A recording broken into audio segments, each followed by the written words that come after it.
All right, welcome to Business 211, Supervision, Online with Professor Joe Lane, Summer 2020. A couple of things as we get started on Chapter 1. Now, a few of you may have gone into Canvas and said, look, I'm just going to skip that introductory video because that introductory video, that probably doesn't mean anything. I'm just going to jump right into Chapter 1 video and do it. Because we know that Chapters 1, 2, 3, and 4 are the chapters that make up test number 1. Okay, get out of this video right now, go back and watch the introductory video. Because it tells you a whole lot that you need to know for these videos to make sense and the way that I'm doing them to make sense to you. So if you haven't watched the introductory video, watch the introductory video now. Again, if you have, welcome to Chapter 1. As I mentioned before, the way this will work, we'll do Chapters 1, 2, 3, and 4 this week, starting June the 1st. And then Friday, Saturday, and Sunday, you'll have to take test number 1, which will cover the first four chapters. Now, something really interesting.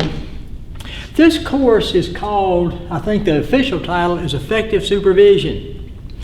Well, if you've ever been in a class, especially a business class, if you go into an introduction to business class, what's the first thing that they do in the first paragraph, or the first chapter at least?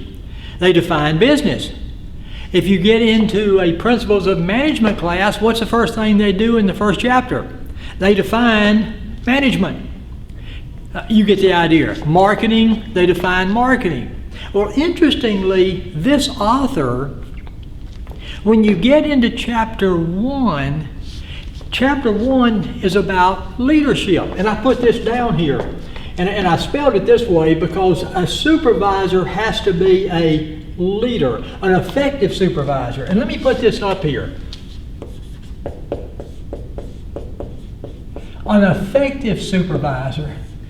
Anybody can be a supervisor if they can get folks to hire them, but if they're really, really crummy, they're not going to make it. And I hope they don't make it, because you don't really need really, really crummy supervisors, because it's really bad on these employees that are trying to do a good job.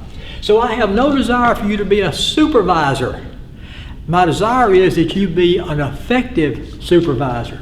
All right, so we're going to talk about being an effective supervisor. If you are an effective supervisor, you are a leader. You have to exhibit leadership. You're also a motivator. You have to use motivation.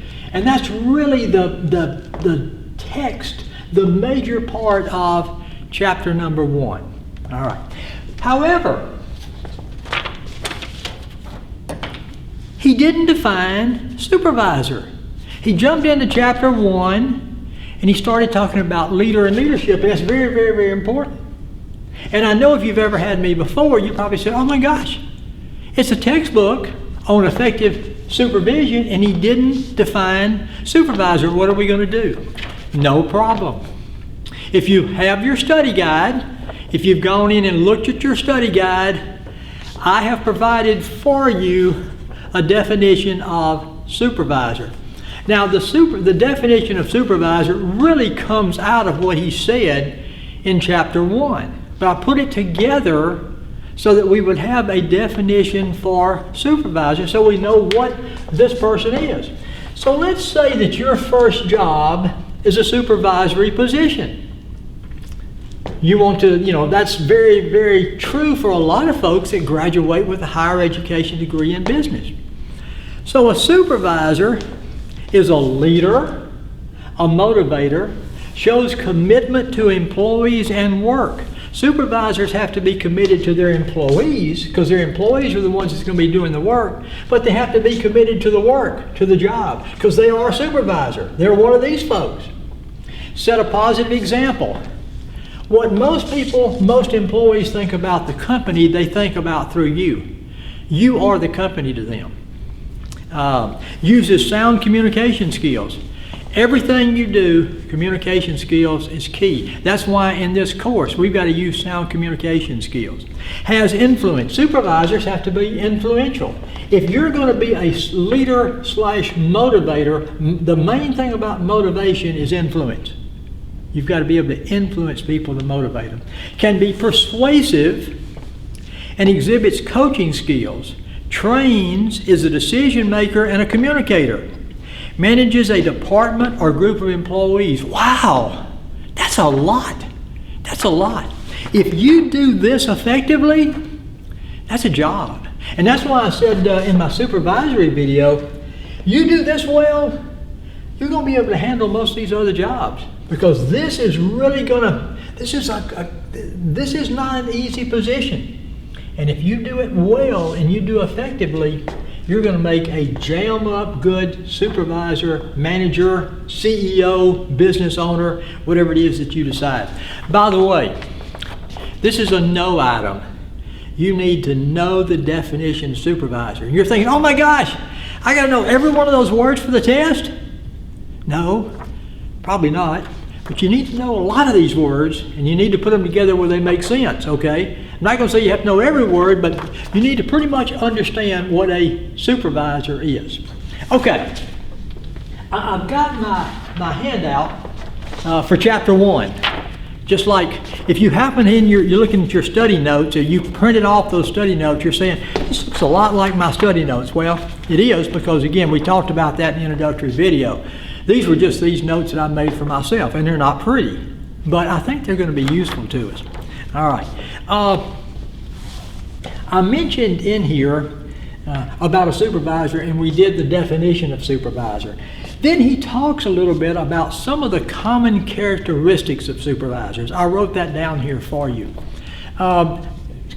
Supervisors have a number of common characteristics. A couple of them that kind of jump out are a couple that I mentioned in the definition, and that is supervisors have to be persuasive, and supervisors have coaching skills. I'd be familiar with, I know the definition of supervisor or supervision that I gave you just a minute ago, but I'd be familiar with that some of the common characteristics of supervisors are things like they have to be persuasive and they have to have coaching skills. Okay, so let's go to page 1 of chapter 1. Leader or leadership.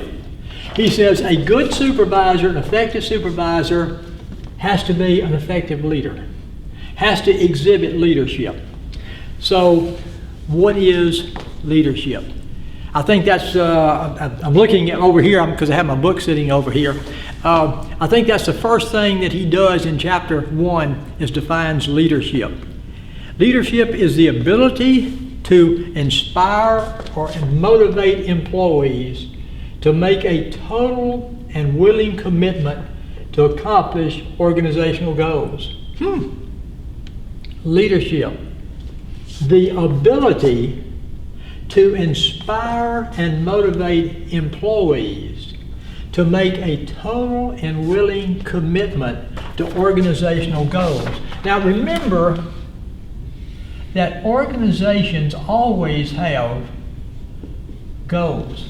This particular department right here, this particular department has certain goals or objectives. You have certain goals and objectives. You can call them goals, you can call them objectives, whichever you prefer. Most of you are very goal-oriented. Now, how do I know that? Because you're in school, and this isn't easy. You've got family, a lot of you are working, you have other responsibilities, and you're also balancing all that with school. And the reason you're doing that is you feel like that if you can accomplish your education, that's a very important goal to you, and that's going to help you accomplish a lot of your other goals in life. And you're right. And you're right. So, departments and everything, businesses have goals. One more time, I know this is the third time, but one more time. The ability to inspire and motivate employees to make a total and willing commitment to accomplish organizational goals. That's a no, by the way. I'd know the definition of supervisor. I would know the definition of leadership. Okay. When he talks about leadership, then he kind of moves right into talking about motivation. And so, let's just look at our handout for a minute. Maybe I'll grab the book. He says leadership and motivation go together. You cannot be a good leader without being motivational. And being motivational, you use influence. So I gave us a definition here of motivation: influencing people in a positive direction. So does that make sense? Motivation is influencing people in a positive direction. Well, if you're going to inspire and motivate people to make a total and willing commitment to accomplish organizational goals, aren't you going to have to do that by influencing them in a positive direction, in a direction that will allow you to accomplish or allow them to accomplish those goals? Let me move this. Let me move this chair a little bit. I was about to up a little bit too close to the board. All right, so I would be familiar with what influence is. All right. So, motivation. As I mentioned a minute ago that you are goal-oriented, what about motivation? Are you motivated? Answer to that is yes, too. Why? Same thing I mentioned about goals.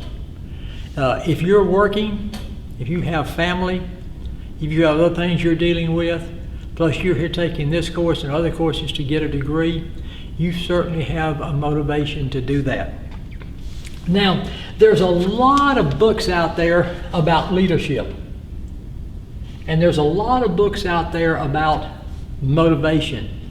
But I guess if you want to call maybe the dean of motivation, probably the person that has been studied more about motivation itself and what motivation is all about, and his theories of motivation, if you want to call them that. They're not the only theories. There's not others that aren't good. But there's Abraham Maslow. And Maslow talked about motivation. And he says, hey, look, you know what motivates people? Their needs. Your needs motivate you. If you're really, really thirsty, or you're really, really hungry, you have a need for something to eat, you have a need for something to drink. Sometimes that need can take over anything else. I'm going to quit doing whatever I'm doing until I get something to drink, I get something to eat. Needs, Maslow said, are motivators. Now again, there's other theories of motivation, but this is the one that our author talks about. He says, okay, let me back up. Supervisor, we know what a supervisor is. We know the definition of supervisor, and it's a pretty important job, and there's a lot of things that a supervisor does. One of the things that a supervisor does is they are leaders. They provide leadership. The way they provide leadership is through motivation. One of the ways they provide leadership is through motivating their employees. And when you motivate employees, you have to utilize influence. Okay, all that being said, motivation is a very important part of leadership. So he says, let's look at one of the main people that discussed theories of motivation that seems to have held up over the years. Maslow. His needs motivation. He says needs are what motivate us. All right. Maslow said this: there are certain levels of needs that we have. Basic survival needs. That's those food, shelter, and clothing needs. Those needs come first. We'll normally do these first. And you can understand why. He says once you satisfy your basic survival needs, then you have needs for security and safety. You want to be safe, you want to be secure. The third level is social needs. Most of us are social animals. Most of us enjoy other people. So relationships are important to us. Right?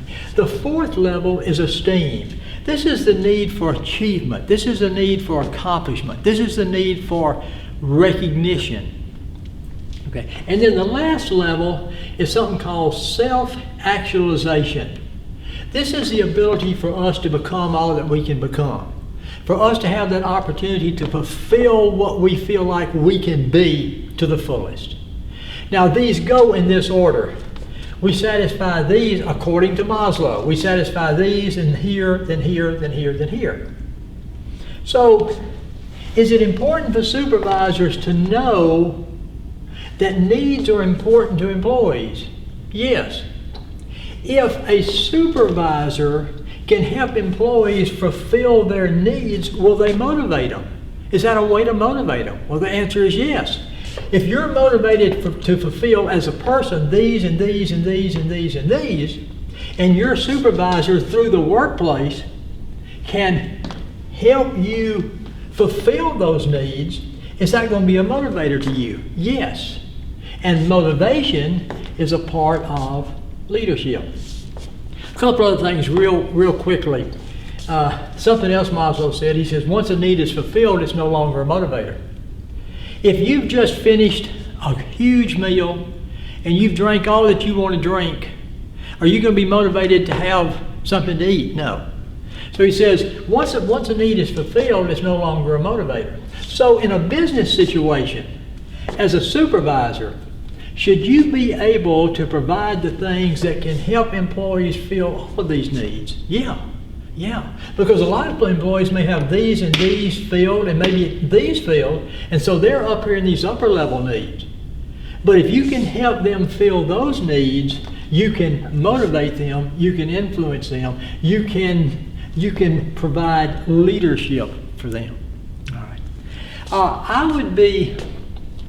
I'd be familiar with Maslow and his hierarchy of needs. I'd basically be familiar with each of these levels of needs. Now remember, just to review with you, being familiar with something means that it's going to be something that will probably be on the test in a true, false, multiple choice, matching, fill in the blank. You don't have to know it like you have to know the definition of supervisor or know the definition of leadership. But you should be able to answer a true, false, or a fill in the blank or a multiple choice question. If I put Maslow and a matching on this side, and I put needs or hierarchy of needs on this side, should you be able to match those up? Yes. That's the way I'd want you to be able to do that. All right.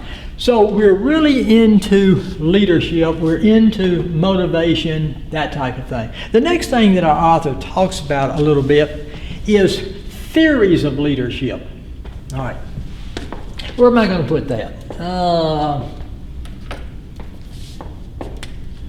Let's put them right here. Theories of leadership. And remember what we're doing in chapter 1 is our author says supervisors have to be leaders. So let's talk leaders and leadership. Now, you say, as you're watching this, you're probably saying, he's repeating himself a lot. You're right. Is it because I'm old and I can't think? Possibly. But I think the reason is, chapter 1's the key chapter. Think of building a house. Chapter 1's the concrete. If you have solid concrete, you have a solid foundation, you can build on it. So chapter 1 is that solid foundation. And so I'm really kind of beating you to death a little bit on that. And I understand it. Okay. All right. So we're talking leadership. So he says, let's talk about theories of leadership. Well, there's a guy named McGregor. I think I'll just get my chair out of the way. By the way, I don't spell any better online than I do face to face. So if I misspell something, I probably got it spelled in the notes, or you can look at it in the text if you bought a text. Again, after we go through chapter 1, you might think, okay, do I need this text or not? I encourage you to buy it. It's a great text. It would be a text that if I were you, I'd buy and keep, because it's really good. All right, McGregor, something like that. McGregor came up with something that he called Theory X and theory Y supervisors. And it had to do with their attitudes. See, where Maslow was looking at motivation, and Maslow was looking at needs as being a primary motivator for most of us, and how supervisors should understand that as they try to motivate, influence, and lead their employees. But Gregor was looking at leadership from a different direction, the attitude of supervisors. And he came up with the Theory X and the Theory Y supervisor. A Theory X supervisor was a supervisor that felt like employees did not want to work, did not want to take responsibility, just didn't want to do anything unless you just stayed on them. Kind of put your foot on their neck, not literally, but figuratively. Use maybe coercion and punishment and that sort of thing. They just, just all the time, I got to try to get them to, because they really don't want to work. They really don't want to take supervision. They don't want to do things. They don't want to take responsibility. How'd you like to work for that guy or that lady? How would you like to work for a person that felt that way about their employees? Well, I'll tell you this. In 2020, Theory X supervisors are becoming more and more extinct. Thank goodness. I'm not going to say there are no jobs in 2020 where a Theory X type attitude might work. But I'm going to tell you there's very, very few. Because most of us, who do you want to hire when you're hiring somebody in your department? Or who do you want to hire when you're hiring somebody in your business? Or when you go to work for a business? All right, let's think about this. I want to hire good people. I want to hire reliable people. I want to hire people that have an education. I want to hire people that have skills. I want to hire people that are motivated. I want to hire people that will do a good job for me. Okay, I understand that. If that's the kind of people you want to hire, is a Theory X attitude going to work with them, treating them like dirt? No, it's not going to work. All right, but that's the Theory X. The Theory Y leader or supervisor feels like people feel that work is natural, work is normal, work is honorable. To have a job and to work and to provide is something that a person wants to do. It comes to them. It comes kind of as a nature to them. They thrive in doing that. If given the opportunity and treated fairly, they'll accept responsibility. That's a Theory Y. Would you like to work for that person? Me too. And when you're a supervisor, unless you're a sergeant in the Marines or a few other isolated positions, you better be that Theory Y manager or supervisor most of the time. Now, why did I say most of the time? Are there situations, are there emergencies or crises or something sometimes where you may have to revert back to a Theory X? Maybe, but those should be rare. I would be familiar with what a Theory X and a Theory Y managers are, what the Theory X and the Theory Y attitude is. All right, we've talked about theories of leadership. Now he wants to talk about leadership styles. Okay. This is leadership theories, now leadership styles. If you look at your handout, I have given you 5 different leadership styles. Backside of my page, second page for you. Scan down. You'll find it on your chapel study guide. Leadership styles are democratic. I'll start off the way I did it on the list. Autocratic, democratic, participative, goal-oriented, and situational. By the way, I'm going to want you to be familiar with these leadership styles as well. All right. An autocratic leadership style. If you use an autocratic leadership style, it's also called a dictatorial style or a directive style. Who makes the decision? You do. Who do you ask to make the decision? Nobody. I'm the supervisor. I'm the one that makes the decision. I'm going to make it. That's an autocratic leadership style. Are there times, well, I'll get to that in a minute. And let's just go through and I'll explain. So an autocratic leadership style, the supervisor is the supervisor. There's a decision to be made. They make that decision, they move forward. Now, kind of different and somewhat almost the reverse is what you would call a democratic leadership style. That's where, who's going to make the decision? The supervisor is going to make the decision. But what do? They ask other people. They ask their employees, what do you think? Any advice, any thoughts? What about this? Now, I get off on tangents, but I try not to get off on too many tangents too often. But let me get off on one a little bit here. In a lot of situations, is it good to ask your employees what they think? Ask their advice? That's the democratic style. What if you already know what to do? What if you really think, I know what to do? Might it be a good idea to ask them anyway? Why? Okay. I hope you thought of some things. Why? Because as a supervisor, you can't think of everything. They may come up with something, you know, by golly, that is a good idea. If you allow people input, does that make them feel better? Does that make them feel more of a part? If you allow people input, do they kind of become like they're a part of that decision? And remember, employees are the ones that's going to have to carry out most of the decisions you make as a supervisor. They may more readily try to carry that out because now it's not just your decision. You had a part in at least making a recommendation. All right, that's democratic. Participative is even a little broader than that. Okay, you're the supervisor. But sometimes what you may do is you may establish boundary lines. All right, there's a line here and there's a line here. Okay, in between these two lines, something has to be done. So instead of asking your employees for advice or recommendations, you ask them for a solution. What would you do? How would you handle it?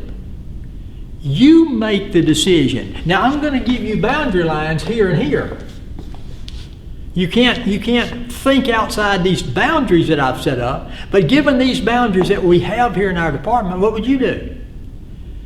And basically, if you've got good people, experienced people, a lot of times they can make those decisions and you go with them.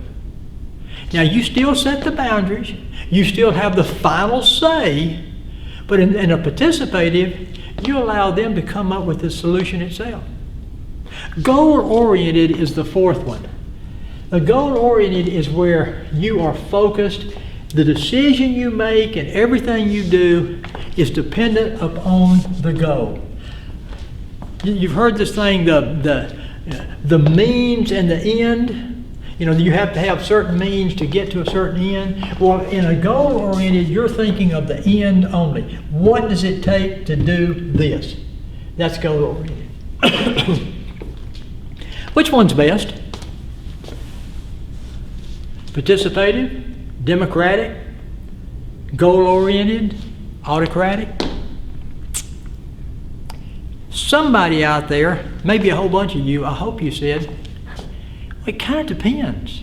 Kind of depends. And you're right.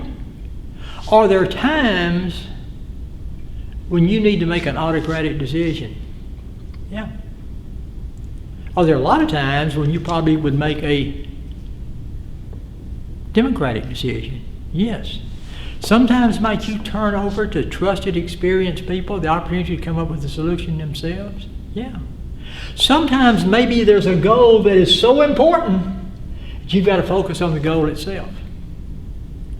That leads us to the last one, which is the situational theory.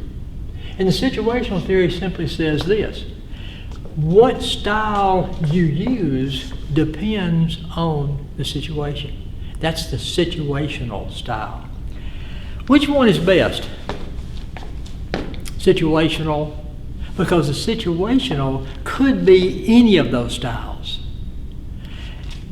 There's two things that I want to tell you before we leave this, and again, I want you to be familiar with this. The first thing I want to tell you is this. It's my opinion, and I think research will bear me out on this. In 2020, hiring the type of people we talked about hiring, democratic and situational is probably going to work best most of the time as you exert leadership, motivation, and influence. Are there times to be goal-oriented? Yes. Are there times to be autocratic? Yes. Again, it depends on the situation. But the situation in 2020, I still think the most prevalent should be democratic and participative. The other thing that you need to do is this. You need to know what style you normally are. What style do you normally use? What is your normal style? Mine is democratic. That's the style, leadership style that I use most of the time. All right. You need to know, number one, what your leadership style is. Number two, to be an effective supervisor, you got to be able to use them all. And you got to be able to use them all effectively. Can I be autocratic if I need to be? Yes. Can I be participative if the occasion arises? Yes. Can I be goal-oriented if the occasion arises? Yes. So that's kind of the idea behind leadership styles. Know your style, be able to use them all, understand the different styles of leadership. He talks about a couple of other things here I kind of like. Winning and maintaining follow, FOLLOWSHIP, fellowship. Now let me say this in a very educational, very high language type thing. Hopefully you can follow me with this. If you ain't got no followers, you ain't no leader, okay? Leaders have followers. In a supervisor situation, those followers are that supervisor's employees. But if they're not following you, you're not a leader. You're not an effective leader for sure. So he says, what are some things we need to take in consideration here to make sure that we are an effective leader? I found something here.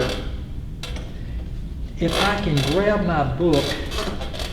Hang on.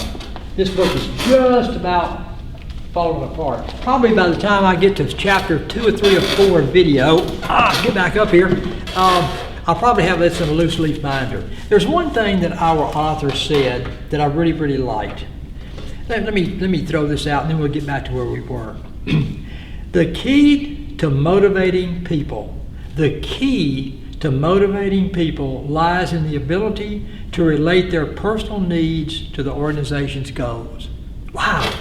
The key to motivating people lies in the ability to relate their personal needs to the organizational goals. If the goals of the organization can line up with the needs of the individual, they can satisfy individual needs while satisfying organizational goals. That's how you've got motivation. But I love this. This is the step above that. The key to inspiring people. Man, that puts chills all over me. To inspire somebody? How often do you get the chance to inspire somebody? But he says this. The key to inspiring people lies in the ability to relate what they believe to organizational goals. You've gone past needs to organizational goals, but now these employees, they believe in the organizational goals. They believe in it. If you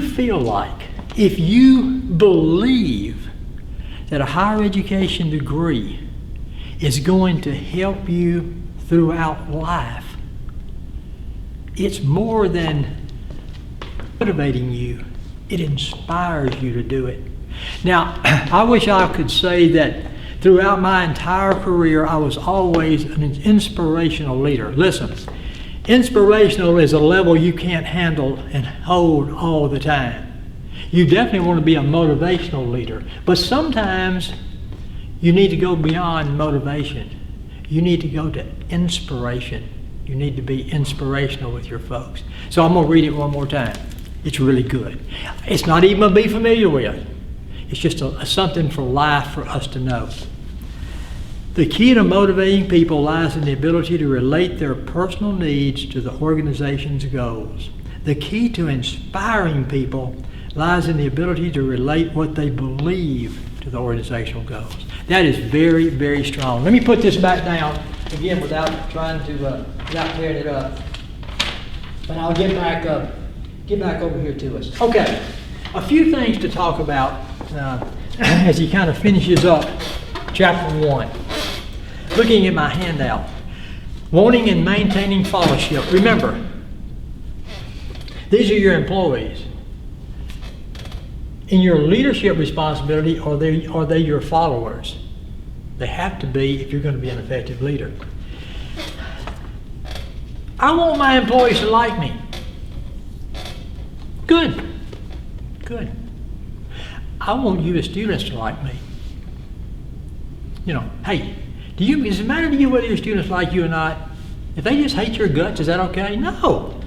I want y'all to like me. I really do.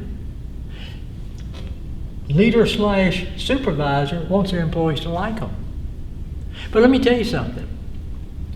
There are going to be times that supervisors are going to make decisions. Or there's going to be some times when the professor makes decisions or does things that you're not going to like. But you may not always like your supervisor, but it's incumbent on your supervisor to make sure that you always respect them. They ain't going to always like you. That's okay if they respect you. It's okay to be popular. It's okay to be liked. But you must be respected. Now that's strong. That's strong. Now let's talk about this respect thing for a minute. A supervisor has to gain the respect of their employees. A professor has to gain the respect of their student. Should that professor know what they're talking about? Yes. Should you be able to look at that professor and say, that professor cares about me and me being successful? Yes. Does that professor treat students fairly? Yes. Do they treat students equitably? Yes. Sometimes I don't know exactly why that professor did that, but I know the kind of person he is, and for whatever reason that he did it for, it's got to be for the best. Same thing in a supervisor. Let's move it back over here.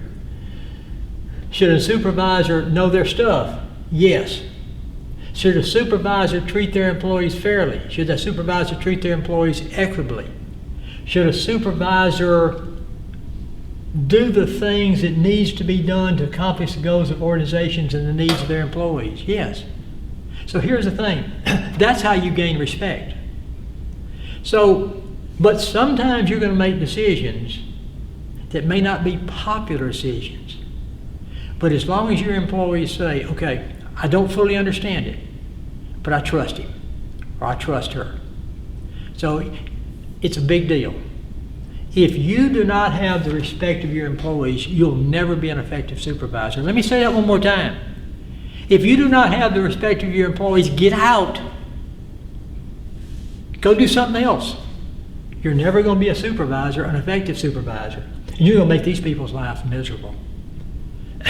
And they should not automatically grant you respect. You need to earn it. And once you earn it, you need to keep their respect. Because remember, they're the ones that's going to be doing the work. They're the ones that's going to make you be successful. All right, I'm off of that. Got off my soapbox. All right. Now, that's to be familiar with. Be familiar with the fact you may not always be popular every minute of the day. But you've got to be respected. And you've got to work at it. Some things that can really mess up your ability to be a leader. Number one, trying to be the employee's buddies. You're not their buddy. You're their supervisor. You're different. When you crossed over that line and you became a supervisor, the only difference between you and the CEO is just a level of management. You're different. And the employees know you are. Let's say that you were an employee and you got promoted to supervisor. Hey, everything's going to remain the same. They're all still going to be my buddies and everything. No, they're not. You're the one that can fire them. You are the one that can determine if they get a pay raise. You're the one that can discipline them. You're different now. You've stepped over the line. Yes. Is it okay to be friends? Certainly. Maybe one of these people lives right next door to you. Can y'all still maintain a friendship? Of course. But in the workplace, you're different. They can't be your buddy in the workplace. They're your employee, and you're their supervisor. They have a role, and you have a role. So buddies don't work. That's a landmine. Number 2, intimate personal relationships. Okay. If you want to start dating somebody, date somebody somewhere else. A lot of companies have rules and regulations against dating employees, that sort of thing, you know. All right. But you're the supervisor, and you have fallen madly in love with one of your employees. Okay. And all the other employees say, oh, they're so cute. They just make the cutest little couple. But let's say something happens, and this person that you fall madly in love with, let's say they get a raise and somebody else doesn't. Let's say they get a promotion and somebody else doesn't. What are all these other employees going to be saying? Oh, I knew it. I knew it. You're opening yourself up to criticism. You're opening yourself up to all kinds of problems. So number 1, don't be buddies. And number 2, if you want to date somebody somewhere else. Okay. Number 3, same old, same old. Trying to keep things the same when supervising former peers. I was looking at my text. Well, we've really already talked about that. Remember this. One more time. When you're a supervisor, you're not the same. You're not. And they don't feel like you're the same. So, you've got a different role. If you do that role effectively, it's going to be great for you, it's going to be great for them. But you're in a different role. All right. We talked about trust. We talked about respect. We talked about how important it is. We talked about how you're different. So the last thing that he does here, and I think I would be, by the way, I think I'd be familiar with those pitfalls that can be a problem for you as far as being an effective leader / supervisor. Those pitfalls are trying to be a buddy instead of a supervisor, trying to keep things the same as they were before you became a supervisor, and any sort of an intimate personal relationship. Those things can really be landmines that can destroy you as a supervisor. Last thing, which I also want you to be familiar with. How to build trust, how to build loyalty, how to build respect. Take the blame and share the credit. Your department does not reach your goals for the week. For whatever reason, let's say it's a production type department, you did not reach your production goal. Your boss up here comes down and says, in my case, Joe, what happened? You're off production this week. And I look him in the eye and I say, it's my people. They just not doing it. They just didn't get it. I talked to them and everything, but they just didn't do it. They messed up. And I'm going to be on them about it. Now, what you just told your supervisor is, I don't have a clue about supervision or managing people. It's not their fault. It's your department. You're the supervisor. If something goes wrong, you take the blame. Hey, now maybe it really wasn't your fault. Maybe it was somebody that messed up. But listen, are you going to keep their respect and everything if you take the blame? You say, hey, boss, we were down. I take the responsibility for it. It won't happen again. We've corrected it. We're going to be back up. Your boss is going to be happy with you because you've already corrected it, and your employees are going to respect you for it. Now, when credit, Hey, y'all did a great job. How in the world did y'all get that done so quick? Me. It was all me. It was because I am so fantastic. No. You share the credit. We got a great team here. One of the things, by the way, Professor Pierce, my boss, he uses such a team approach. He's always giving credit to the team. And in this case, the business and technology, the business team. Takes very little credit for what goes on. He deserves a lot more than he takes. But he shares the credit. He never blames. Well, he's good at this first one. So share credit for successes, take the blame. Number 2, pitch in. Sometimes I like to see supervisors get their hands dirty. Most of the time supervisors should know, not most of the time, supervisors should know what the employees are doing. You can't supervise somebody if you don't have a clue what's going on. Sometimes it's good to get your hands dirty. Get back there and do something. Now that doesn't mean you do somebody's job for them because they can't do it. If they can't do it, then you've got to mentor them and train them and help them to get where they can do it. But you have a situation where things happen, an employee is out or something happens, and you need to jump in and get your hands dirty. They like that. Hey, you're not so good that you're not willing to work. Number 3, be consistent. Oh my gosh. The thing that can drive people insane is the same thing can happen 3 different times and you treat it 3 different ways. It drives people crazy. You got to be consistent. Be consistent with your decisions. Be consistent with your people. And number 4, be equitable and fair. We're becoming more and more diverse as a nation. We're becoming more and more diverse as businesses. Everybody's not alike. But you've got to treat everybody equitably. You've got to treat everybody fairly. Now let me tell you, and we'll finish chapter 1. But again, very important chapter. Here's the deal. If you treat people fairly, you treat people equitably, you're consistent with them, you share the victory, so to speak, and you take the blame, sometimes you get your hands dirty, and y'all accomplish the goals of your department where you are looking good and your employees are looking good, you're going to be respected and you're going to be noticed. And you're going to be an effective supervisor, and you're going to be an effective leader. Chapter 1, let this just sink in. This is some important stuff. All right. Well, I'm worn out, so I'm going to have to go. My makeup artist is back there to kind of work on this. My hairstylist is back. I've got to, get ready for chapter 2 video. So I'm going to take a short break, and then I'm going to come back in just a few minutes. Now, it may be a long time between video 1 and video 2 for you, but I'm going to come back in just a few minutes while I'm on a roll here, and I'm going to do video 2, chapter 2. But as I mentioned, if you listen to the introductory video, which you better have, and if you hadn't, go back and do it, because you need to. I have to have some type of a loud noise to let Professor Pierce, my executive producer of this series, because we're probably going to go viral here. I mean, these online with Joe Lane, I'm expecting them to go viral. No telling. I may be doing this internationally in just a few weeks. Okay, but I have to make a loud sound and sign off. So I'm getting ready to sign off of video number 1, chapter 1. I'll see you chapter 2.